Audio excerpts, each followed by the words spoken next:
ধরুন আপনি জানতে পারলেন যে আপনি খুব শীঘ্রই সপরিবারে অন্য একটি দেশে স্থায়ীভাবে চলে যাচ্ছেন। তখন আপনি কি করবেন? নিশ্চয় আপনার জমানো সব সম্পদ আস্তে আস্তে সেই নতুন দেশে পাঠাতে শুরু করবেন, তাই তো? আজ এমন এক অসাধারণ চিন্তার গল্প শুনব। মহান এক সাধক ছিলেন, তার নাম সাহল বিন তাস্তারি। তিনি প্রচণ্ড দানশীল ছিলেন। মানুষের কষ্টে দুহাত খুলে দান করতেন। এত বেশি দান করতেন যে একদিন তার পরিবারের লোকেরা চিন্তিত হয়ে পড়ল। তারা তাকে এসে বলল, এসব আপনি কি শুরু করলেন? এভাবে মানুষের মাঝে সম্পদ বিলিয়ে দিলে তো আমরা একদিন দেউলিয়া হয়ে যাব। সাহল বিন তাস্তরি একটু শান্তভাবে হাসলেন। এরপর বললেন, আমি তো শীঘ্রই মদিনা ছেড়ে দিচ্ছি। অন্য জায়গায় নতুন বাড়ি করার ফিকিরে আছি।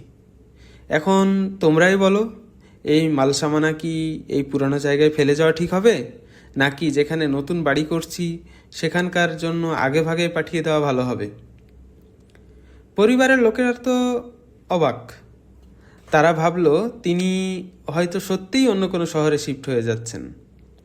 তারা কিছুটা অভিমান করেই বলল, আমাদের তো একবারও জানালেন না। তা কোথায় বাড়ি করছেন আপনি? তিনি মুচকি হেসে শুধু একটি শব্দ উচ্চারণ করে বললেন, জান্নাতে। সুবহানাল্লাহ! কি অদ্ভুত সুন্দর এক দৃষ্টিভঙ্গি, তাই না?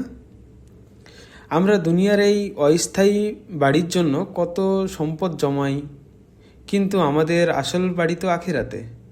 সেখানে আমরা কি পাঠাচ্ছি?